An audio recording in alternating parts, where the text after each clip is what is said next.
Assalamualaikum sahabat kamu Mbak. Kembali lagi bersama Kadila. Di sini Kadila akan kembali menjelaskan materi fundamental tentang pola bilangan. Nah, ini merupakan salah satu materi yang ada di TKA ya untuk pola bilangan ini. Jadi kita akan membahas materi-materi dasarnya ya. Dan di sini pola bilangan itu mengenal, memahami, dan menemukan pola dalam barisan angka. Nah, di sini Kadila akan membagi ke dalam 4 pembahasan. Yang pertama pola sederhana, pola kelipatan, pola operasi, dan suku berikutnya. Oke.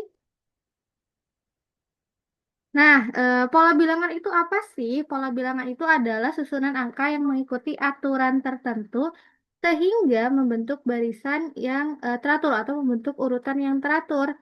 Nah, jadi berpola itu. Jadi si barisan urutan angkanya itu berpola. Maksud urutan tuh kayak gimana? Maksud maksud urutan tuh misalnya ada satu, dua, tiga, empat, lima. Nah, ini urutan ya, ini barisan. Nah, jadi pola bilangan itu ketika ada 5 angka di sini dia berurutan sesuai aturan tertentu. Nah, di sini ada ciri-cirinya nih kalau misalnya suatu barisan atau suatu bilangan dikatakan memiliki pola itu, yang pertama memiliki aturan yang tetap. Yang kedua, setiap suku berhubungan dengan suku yang lainnya. Nah, maksudnya suku itu yang kayak gimana? Misalnya tadi ya, satu, dua, tiga, empat, lima. Berarti ini suku. Nah, suku ke satu, suku kedua, atau urutan ya, urutan ke satu, urutan kedua, urutan ketiga, urutan keempat, urutan kelima. Ini yang dinamakan dengan suku. Suku ke, urutan ke, gitu ya. Nah, jadi setiap urutan itu ada hubungannya dengan urutan sebelumnya. Misalnya suku kedua nih, suku kelima nih ya. Yang angka lima ini kan suku lima. Dia punya hubungan dengan suku keempat atau urutan dari suku keempatnya. Oke, ini ya cirinya ya. Nanti kita bahas di contoh soal. Terus dapat diprediksi suku berikutnya. Berarti dapat ditentukan suku berikutnya itu berapa. Misal di sini suku keenamnya berapa. Kan ini baru sampai 5 ya. Satu, dua, tiga, empat, lima. Nah, bisa ditentukan suku keenamnya berapa. Nah, kalau bisa ditentukan seperti itu, maka itu udah dikatakan bahwa barisan tersebut memiliki pola. Terus membentuk barisan yang teratur. Jadi membentuk suatu barisan yang teratur karena dia punya aturan yang tadi ya. Kita contoh sederhana. Di sini ada bilangan 2, 4, 6, 8, 10.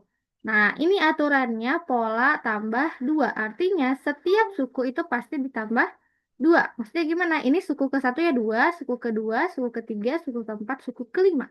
Nah, suku pertama 2. Nah, ketika suku kedua ternyata nambah 2 ya, jadi 4. Terus dari suku 2 ke suku 3 nambah 2 lagi jadi 6. Terus nambah 2 lagi. Terus nambah 2 lagi. Dan ini disebut dengan memiliki pola tambah 2. Nah, terus setiap suku berhubungan dengan suku sebelumnya. Nah, suku sebelumnya kan tadi 8. Oh, berarti 8 tambah 2 10. Jadi menentukan suku berikutnya. Gitu ya. Nah, ini kan baru sampai suku kelima nih. Bisa ditebak nggak suku keenamnya berapa? Bisa ya, tinggal kita tambahkan 2 aja. Jadinya 12. Makanya suku sebelumnya ini mempengaruhi ya. Jadi kita harus ada hubungan antara suku satu dan suku kedua atau suku sebelumnya. Gitu. Ini kan baru suku 6. Kita bisa menentukan nggak suku ketujuhnya berapa? Bisa. Ternyata suku ketujuhnya adalah tinggal tambahin aja 2 jadi 7, jadi 14. Gitu ya adik-adik ya. Nah, selanjutnya, contoh selanjutnya ada pola ditambah 2, tapi ini ganjil. Kalau tadi kan genap ya dimulainya dari angka 2. Sekarang dari angka satu nih. Kita lihat, satu ke 3 itu kan tambah 2, 3 ke 5 tambah 2, 5 ke 7 tambah 2, 7 ke 9 tambah 2. Artinya ini pola tambah 2 tapi ganjil. Dimulai dari angka yang ganjil. Nah, selanjutnya kita bisa menentukan gak suku keenamnya berapa? Bisa, ternyata suku keenamnya adalah 11. Karena tinggal tambahkan 2 ya. Dan yang ketiga nih contohnya pola tambah 5 ya. Ini tambah 5 ya. Ini kan 5 tambah 5 10. 10 tambah 5 15. 15 tambah 20. 15 tambah 5 20. 20 tambah 5 25. Gitu ya. Jadi kita bisa menentukan suku berikutnya. Oke, kita baru mengenal pola bilangan itu seperti apa. Nah, selanjutnya di sini Kadila mau memperkenalkan pola bilangan sederhana. Jadi kan ada yang bilangan ganjil dan bilangan genap. Dan aturannya setiap suku bertambah dua. Terus setiap urutan bertambah dua. Nah, jika divisualisasikan itu akan seperti ini.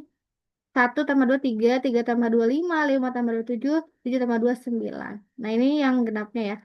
Dan ternyata rumusnya gini, UN sama dengan dua n tambah, 2n dikurangi satu. Ini untuk yang ganjil. Kalau yang genap berarti UN sama dengan dua n. Nah, ini rumusnya didapat dari mana? Dari ini nih. Dari pola ini, dari aturan ini. Kita coba ya. Kita coba ya untuk aturan UN sama dengan dua n dikurangi satu bilangan ganjil ya. Berarti kita coba tentukan U6-nya betul nggak? U6 sama dengan, berarti kan ini N itu urutan ya. 2 kali 6 itu kan 12 ya. Dikurangi satu berapa nih? 24 kurangi satu. Betul nggak? 24 kurangi satu. 24 dikurang, dua. Ini 6 ya. Ini 6 ya. Oh iya, salah. Ini 6 ya. Berarti 12 kurangi satu ya. 12 kurangi satu berapa? 11. Ini 6 ya, karena N-nya 6. 12 kurangi satu 11. Betul nggak suku ke-6-nya 11? Berarti di sini 6, 9 tambah 2, 11. Berarti betul ya, U6-nya 11. Nah, kalau kita udah menentukan rumusnya ini atau menentukan polanya seperti ini, kita bisa cari U ke 100 misalnya. U ke 100 kan nggak mungkin ya kita ngitung manual. Mungkin aja sih, tapi cukup lama. Tapi kalau misalnya kita menggunakan rumus, kita bisa menghitung U 100-nya. Berarti gimana cara ngitungnya? U 100 sama dengan 2 kali 100 ya, N-nya 100 ya, berarti urutan ke 100 dikurangi satu. Berarti 2 kali 100, 200 dikurangi satu, 199. Berarti urutan ke 100-nya 199 gitu, teman-teman, gitu adik-adik. Jadi ketika kita udah tahu polanya, kita bisa membuat rumusnya gitu ya. Dan ini untuk pola bilangan yang ganjil rumusnya seperti ini. Kalau yang genap beda lagi nih. Kalau yang genap ya udah UN sama dengan dua n. Berarti kalau kita mau nyari U20 misalnya ya. U20 sama dengan 2 kali 20. Jadinya berapa? 40. Gitu ya kalau untuk bilangan yang genap. Nah, selanjutnya berarti ini pola yang kedua pola kelipatan. Kalau kelipatan itu kan kita tahu ya, terbentuk ketika suatu suku merupakan kelipatan dari bilangan tertentu. Misalnya kelipatan 2. Ini si pola bilangan ini merupakan kelipatan 2. 2 kali 2 4, 2 kali 2 4, terus ini ditambahin 2 tambah 2 tambah 2 tambah 2. Nah, ini berarti kelipatan 2 atau ditambah 2. Yang ini ditambah 3, ini ditambah 5, ini ditambah 10. Gitu ya. Kita tinggal kalikan dengan 3 kali N. Kalau 2 berarti 2 kali N. Kalau 5 berarti 5 kali N. Kalau 10 berarti 10 kali N. Oke, gitu ya. Oke, kelipatan 2 berarti 2 kali N. Berarti N-nya dikelipatin. Ini misalnya suku ketujuh. Berarti kita cari coba suku ketujuh ya. Berarti 2 kali 7, 14. Gitu ya. Kita buktikan nih. Bener nggak 14? Betul, ternyata ini 14. Gitu ya. Kalau ini coba kita cari U7-nya. Berarti 3 kali 7, 21. Betul ke 21? Betul, gitu ya. Jadi untuk kelipatan kita tinggal tentukan polanya aja. Dia kelipatan berapa? Kalau kelipatan 3 berarti kita tinggal kalikan aja 3 kali N. Gitu ya. Oke, kita coba lagi ke pola yang ketiga. Pola yang ketiga itu tentang pola operasi hitung. Operasi hitung itu kan ada empat ya. Ada penambahan, pengurangan, perkalian, dan pembagian. Untuk penambahan berarti seperti ini ya. Setiap suku bertambah 4. Berarti pola pola bilangannya itu bertambah 4 setiap satu sukunya. Kalau pengurangan, ini contohnya setiap sukunya berkurang 5. Terus ini kalau perkalian setiap sukunya dikali 3. Kalau pembagian setiap sukunya dibagi 2. Kita boleh coba langsung ke contoh soalnya ya. Berarti tentunya kita yang perlu kita ketahui di awal, kita harus tahu polanya itu kayak gimana. Setelah tahu polanya, kita bisa menentukan suku selanjutnya itu kayak gimana. Karena ini kita lihat ya, 50 ke 45 ternyata berkurang 5. Terus 45 ke 40 berkurang 5 lagi. Ini berkurang 5, ini berkurang 5. Dan pastinya berarti di suku ke-6-nya berapa? 25. Karena kita tahu ini polanya dikurang 5. Kalau yang ini bertambah 4, berarti suku ke-6-nya berapa? 23. Nah ini ya, setiap suku dikali 3 berarti 162 dikali 3 ya, berapa tuh? 162 dikali 3. Oke, 4, 8, 6 ya. Ini setiap suku dibagi 2, berarti 16 dibagi 2 itu adalah 8. Berarti ini gini ya. Jadi kita kenali dulu polanya gimana. Kita tentukan dulu ketentuannya gimana, aturannya gimana. Sehingga kita bisa menentukan pola berikutnya. Oke, next. Kita langkah-langkahnya menentukan suku berikutnya. Kayak tadi ya, langkah-langkahnya pertama berarti amati barisan bilangan yang diberikan. Kayak tadi misalnya, di sini contohnya ada 4, 8, 12, 16, 20. Nah, kita amati dulu nih pola bilangannya. Amati dulu barisannya kayak gimana ya. Terus cari pola aturan apakah ditambah, apakah dikurang, apakah dikali, atau apakah dibagi. Kita lihat ya, ternyata ini setelah kita amati ya 4 ke 8 berarti tambah 4 ya, 8 ke 12 tambah 4 ya, 2 ke 16, 12 ke 16 tambah 4. Oh, berarti ini pola bilangan bertambah 4.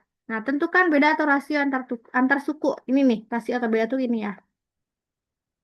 Terapkan aturan untuk mendapatkan suku berikutnya. Berarti suku ke-6-nya adalah 24. Gitu ya adik-adik ya untuk menentukan pola bilangan itu. Nah, oke.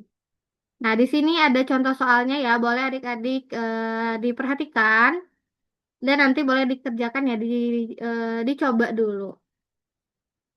Nah, jadi kesimpulannya, ringkasannya itu pola sederhana itu bilangan ganjil dari rumusnya UN sama dengan 2N dikurangi 1. Kalau yang genap UN sama dengan 2N. Kalau pola kelipatan berarti kelipatannya berapa dikalikan dengan N-nya berapa.